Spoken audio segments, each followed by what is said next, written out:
Sleuths Mystery Entertainment presents Robert J. LeBlanc's Motive Means Opportunity.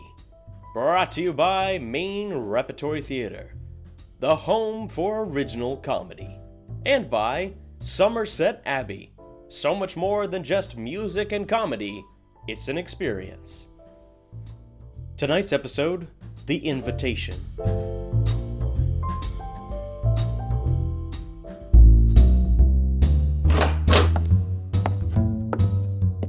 What's this break in the case you were talking about, Bianco? It's more than a break, Inspector. It's the whole thing. What do you mean, the whole thing? Well, when I came into the office today, Inspector, I found a box with 5 phonograph records in it. It looks like it came in the mail. Now, each record is marked with the same label, Motive Means Opportunity, followed by a title. Title? That's right, a title. Let's see, the first one is called The Invitation. That's an odd state of affairs, Bobby. What's your angle on it? It sounds like the poor fool recorded the whole event, Inspector Fisher. I mean, the whole thing. You mean... That's right, boss. He recorded his own murder. Put on that record, Detective Bianco. Let's see what we have here.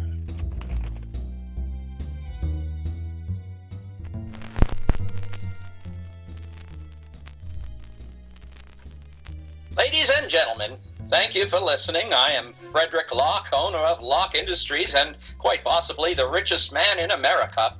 I would like to welcome you all to listen to the events of Boar's Head Island and Basker Manor, ancestral home of the famed explorer Hugo Basker and his not-so-accomplished family. I have chosen this location for 3 reasons. They are quite simply as follows. Once the bridge to the mainland is up, there's no way on or off the island. 2, there is no phone. And 3, this is the perfect setting for that which I have asked you to bear witness. Bear witness to what? To nefarious deeds. To conspiracy. To murder. A tad melodramatic, perhaps. Inspired by Mrs. Christie? Of course. After all, why change perfection? This recording is to serve as witness. I have hidden microphones across the house and island. Within this recording, you will hear of the events of the fateful night of the 30th of October, 1948. How do I know that I will be murdered? Call it a hunch, a lucky guess. Call it whatever you wish, but it will, or I suppose I should say, did happen. The events of the night, my dear detectives, will be laid out as they occurred. The clues are there for you to find. The mystery is there for you to solve. Play the game, my dear detectives. There is murder afoot.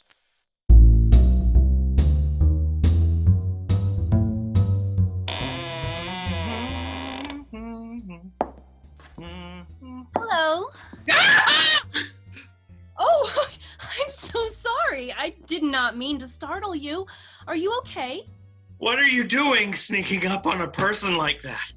What are you trying to kill me? I'm really very sorry. Oh, not as sorry as my nerves. Who are you? Oh, how rude of me. I'm Christine Monroe. I don't shake hands. You never know what can be found on him. How do I know where your hands have been? Oh, they're clean, I assure you. Oh, I'm not saying that they're filthy or anything. No? Well, you could have fooled me. I'm merely saying that you have the potential. You know, more potential filth than kinetic filth, so to speak. So, do you work for Father Key? In a way. The father is renting Basker Manor tonight. He arrived before I got here. I'm Charlie Basker, the caretaker. As in Basker Manor? Basker? Yes, Hugo Basker was my grandfather. Oh, that must have been exciting growing up. Sure. tons of fun if you like living in a constant state of fear. Why were you living in fear? My grandfather discovered an unopened Egyptian tomb. Oh, so what? Did you have the government on your tail? Stolen artifacts and all that? No. My grandfather did everything legitimate. He documented the contents, made some deals, a hefty donation, and the relics made their way out of Egypt.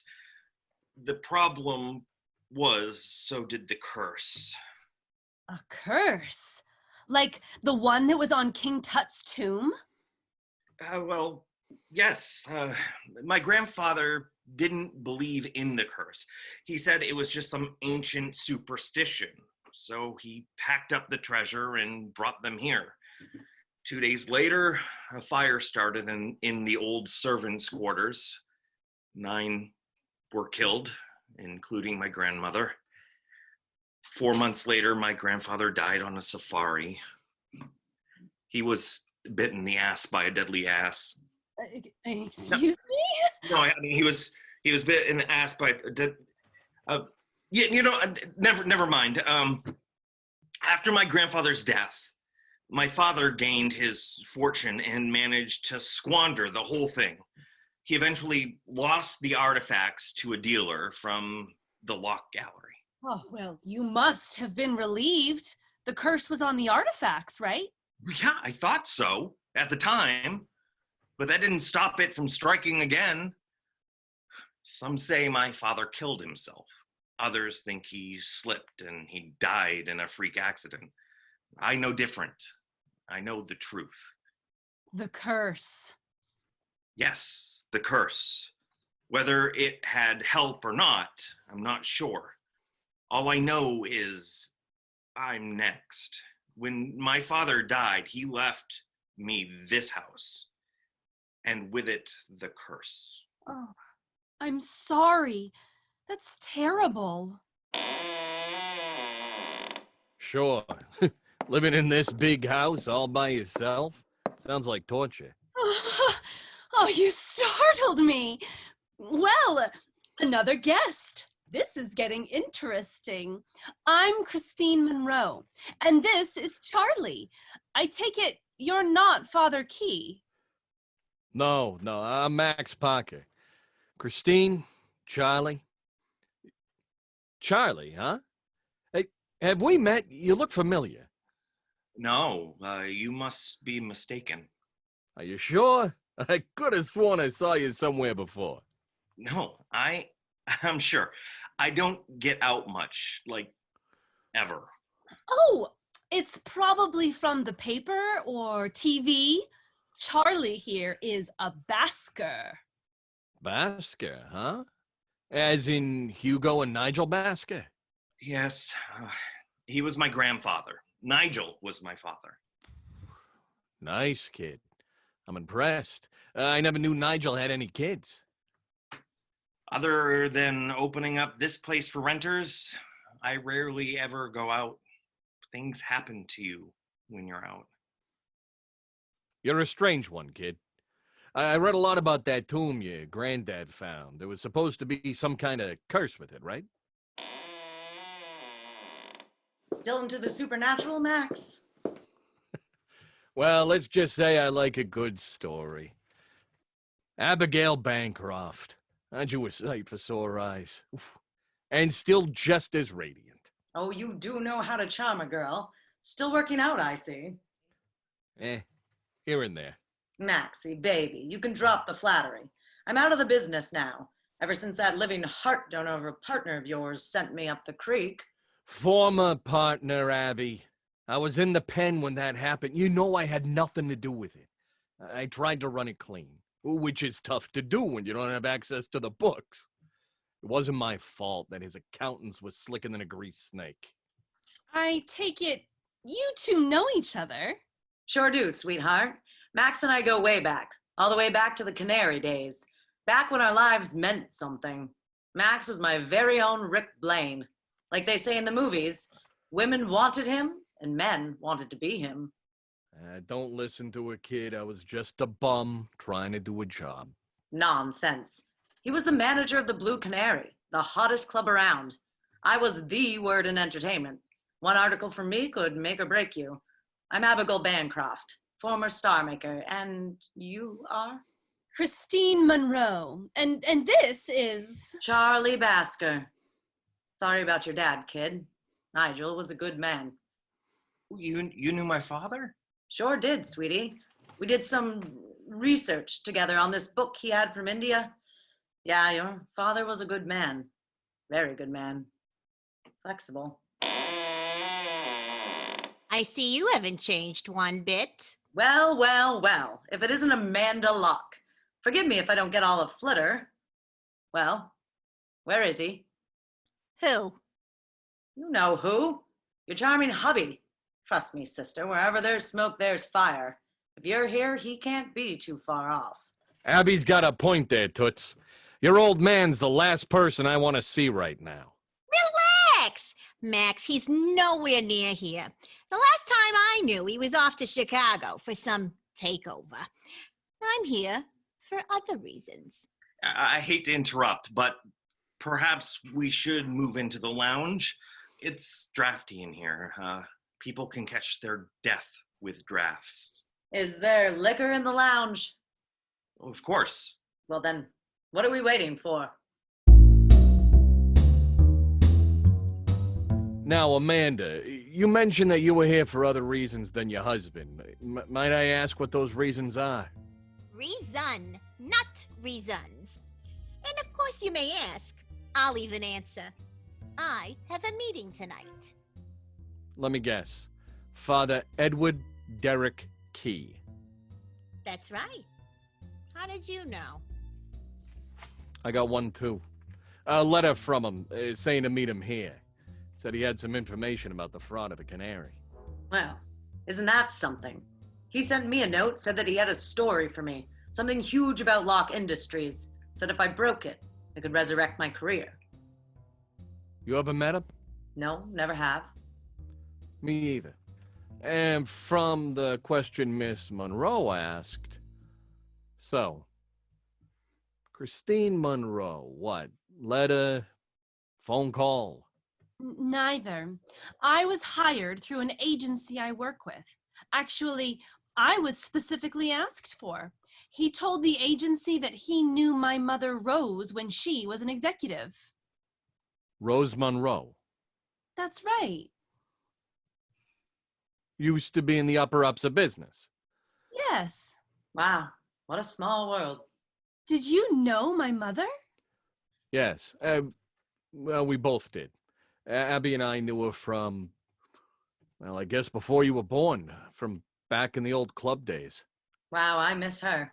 We lost touch after after things changed. How is she? Oh, she's passed on. Oh, honey, I'm so sorry. How did it happen? From complications of pneumonia. Your mom was a good one, miss. Thinking about it, I knew a circle of friends pretty well. I don't remember her ever mentioning a priest. He said he knew your mom. That's right. That's why he hired me as an assistant for his charity, the Michael Jude Foundation. Well, that's telling. Why is that? St. Michael and St. Jude are the patron saint of cops. Your mom did know a lot of police officers. He could have joined the priesthood after. It's not unheard of. Oh, are you an officer? No, though some would call me a fake cop. I'm a private investigator. Like in all of those dime store crime novels? Hardly that romantic. It's more divorce and insurance fraud. Honestly, I'm less Sam Spade and more Peeping Tom. Charlie, how do you know the Padre? Well, I don't really. Apparently my family did, though. I got a letter from him. He said he was an old friend of my father's. He wanted to rent the manor for the night. He said he needed to be here early to set up some equipment and get the food cooking.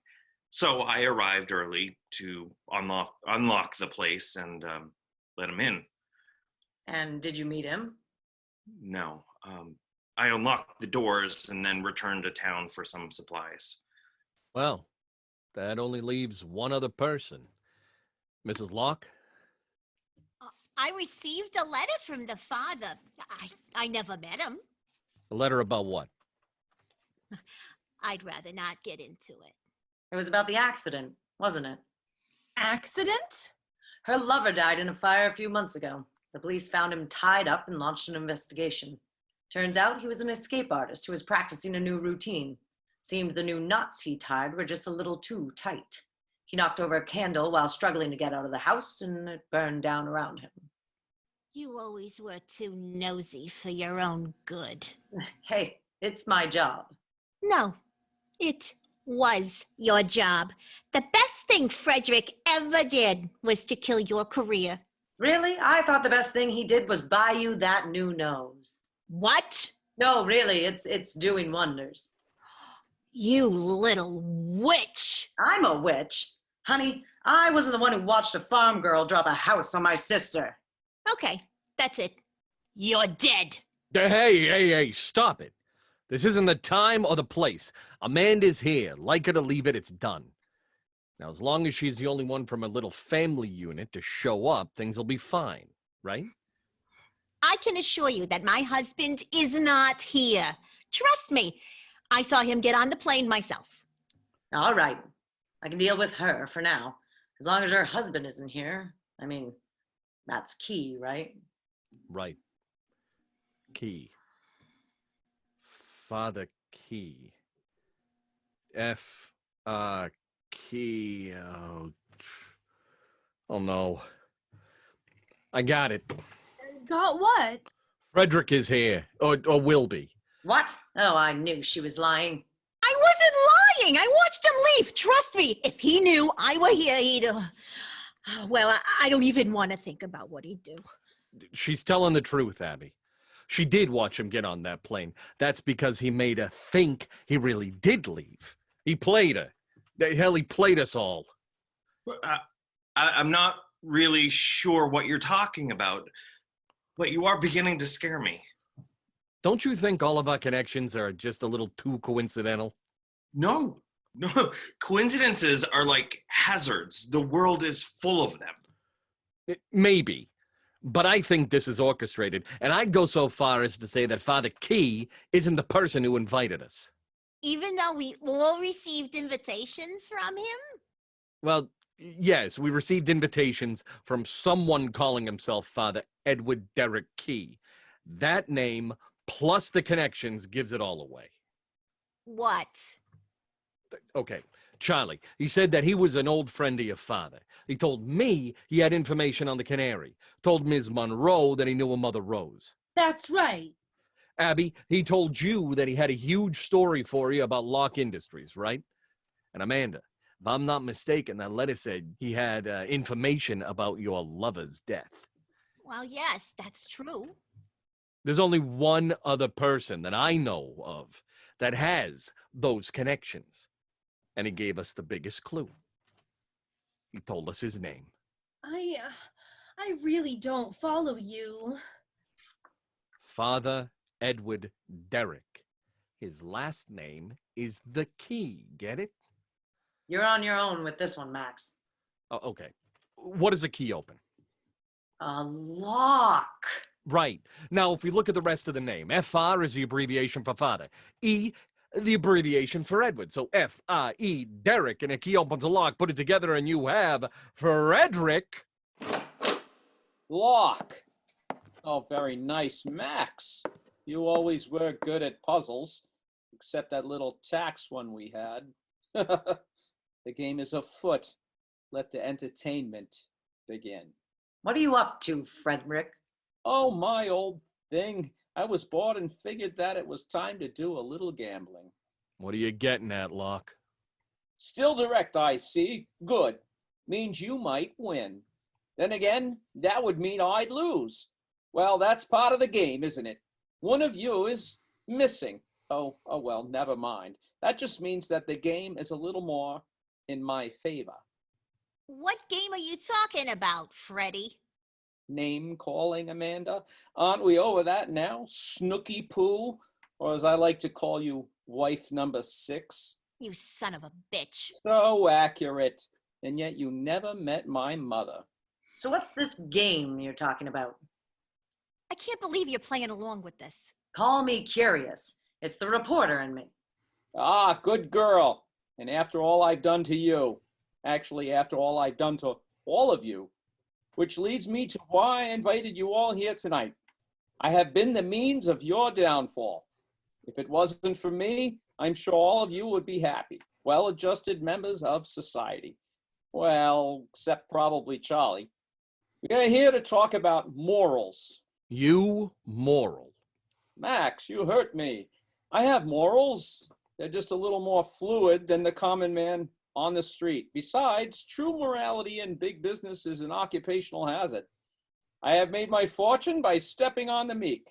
I got away with it by spinning the buzz in a profitable way. You say sweatshops, I say family-oriented career training. You say toxic pollution, I say airborne-based vitamin supplements. You say landfills, I say future archaeological digs. The way I look at it, I'm just more optimistic about life's little problems. You're the cause of life's little problems. Ah, true, my ice princess, which leads me to the morality game I call motive, means, and opportunity. It sounds so noir, doesn't it? The game is as follows. I invite the 6 people whose lives I have most destroyed, offer them the means to my own destruction, and see who takes the opportunity. You're insane. No, though I'm hoping one of you might be. Criminally, in fact. You see, I'll get more out of this than you can ever realize. Call it what you will, a call for redemption, a lust for adventure, a way to prove my immortality. You said 6. Who's missing? Dr. Archibald Clay. I'd rather not go into it. Well, at least not in front of the girl. Trust me, Dad. Nothing you say will make me think any less of you. Oh, that's sweet. You do take after your old man. Heartless. Now you just wait 1 minute. Tut, tut, tut. We shouldn't talk back to Daddy now, should we? Since you won't hold back, my dear, I think it's only fair that I won't either. Now remember, you did bring this on yourself. You never said you had any children. Well, see, biologically I might. However, on paper is another story. Now for tonight's main event, the game is simple. I've hidden recording devices across the mansion and the island to act as witnesses to the activities. As the name suggests, let's start with the means. The weapons available for tonight's little soiree. Now let's see if this sounds familiar. The weapons for this evening are a revolver, a knife, a sealed bottle of poison, a wrench, a rope, and a lead pipe. Come on, Frederick, you can't be serious. Oh, I am deadly serious. Do you honestly expect any of us to go through with this? Well, that's the question, isn't it? Can your morals be bought? I'm offering $10 million to go to the survivors of the evening. Should I die, the money will be split among the survivors. However, many that should be. Should I survive, you get nothing. $10 million? That's a lot of money. Now split between you, that's $2 million apiece. However, should one of you prove to be a tad more resourceful, you could be going home with the full $10 million. So what now? Pay us to commit mass murder? I only offer the money as a reward to make things interesting. I believe you already possess the motive to commit murder. I can't believe this. I knew we should have stayed at home. Well, let's begin with Charlie. No. Your motives, Charlie. Honestly, I'm surprised he hasn't died of an ulcer. Wait, you can die from an ulcer? What reason would your timid little field mouse over here have to kill me? Well, after Charlie's incompetent father blew through his fortune, I made my move. I convinced him to sell me the cursed artifacts. I put them on display in my gallery. But for some reason, no one paid any attention. You see, people don't care about a couple of stone idols. It's the curse that sells. The problem was it had been decades since the curse struck, so I helped it along. I knew you killed my father. I came to Basker Manor to talk to Nigel about funding another crazy adventure, one from which I would make sure he never returned. As usual, Nigel was drunk. I found him on the upper landing. The noose was already around his neck. Poor Nigel wanted to die. I just helped him along. The next day, the gallery was packed. Everyone wanted to see the famed cursed idols of the family Basker. I made tens of thousands of dollars. And you actually think that poor Charlie here would get up enough nerve to kill you? Who's to say he hasn't already tried? Sweetie, it's good of you to stand up for the whelp. They're just like your mother.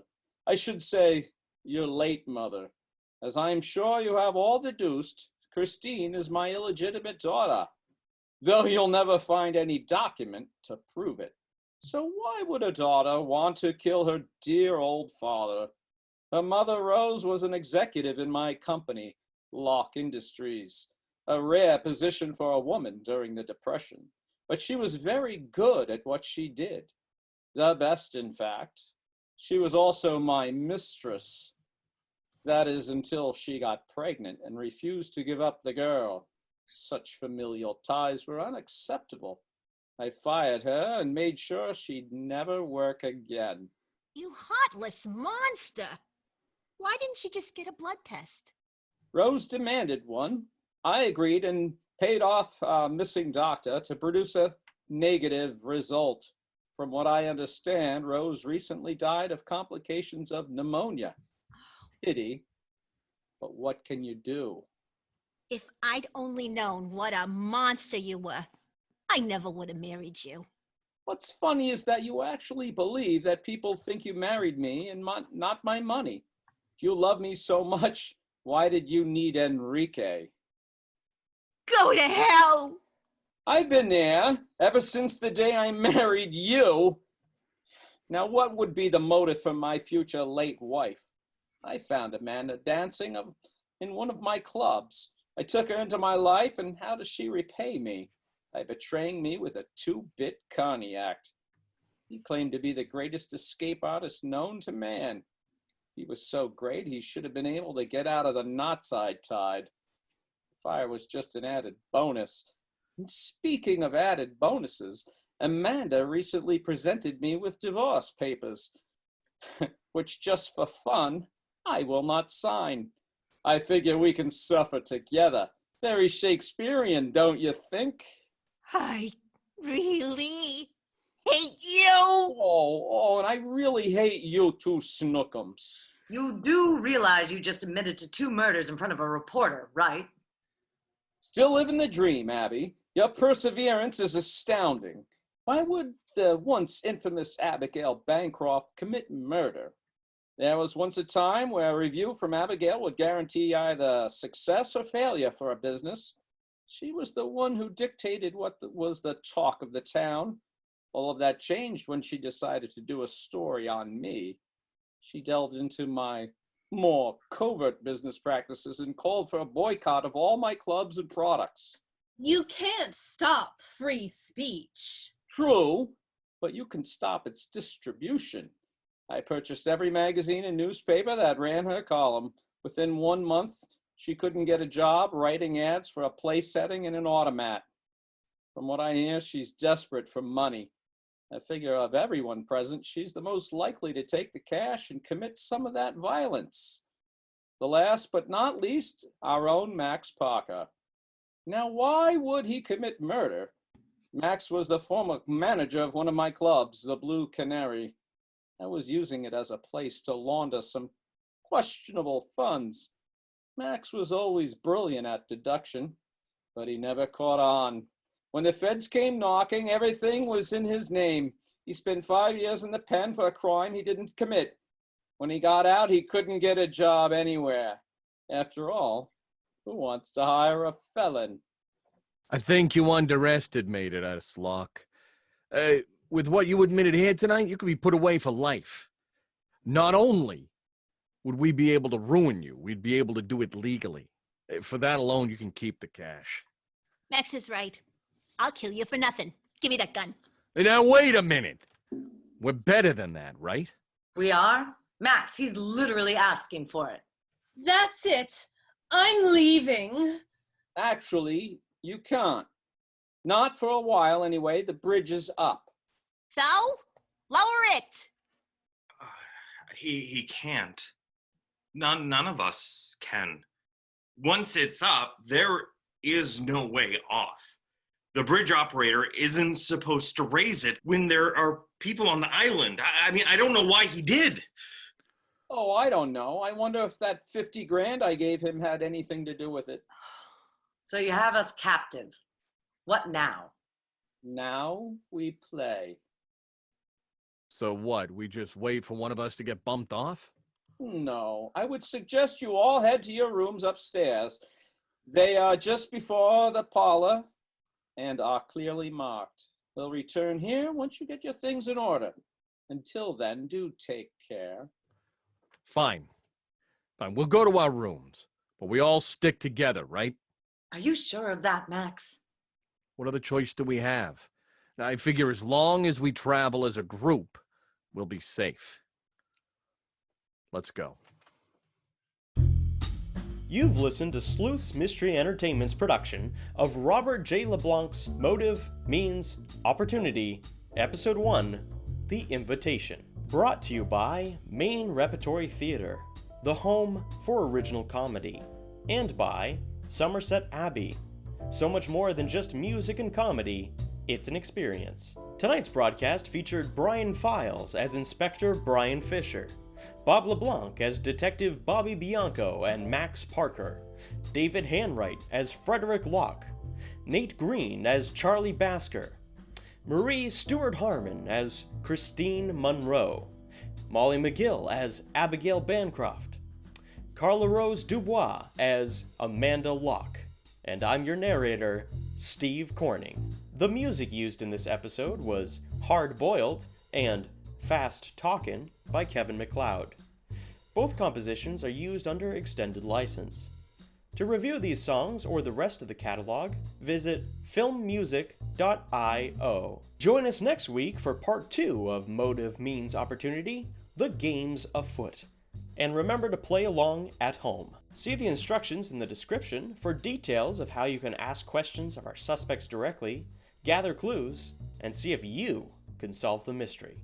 At Sleuths Mystery Entertainment, you hear the show, play the game, and solve the mystery. Good night, folks. Audio and text copyright 2020 by Robert J. LeBlanc. All rights reserved. No part of this recording may be reproduced without express written permission from the author.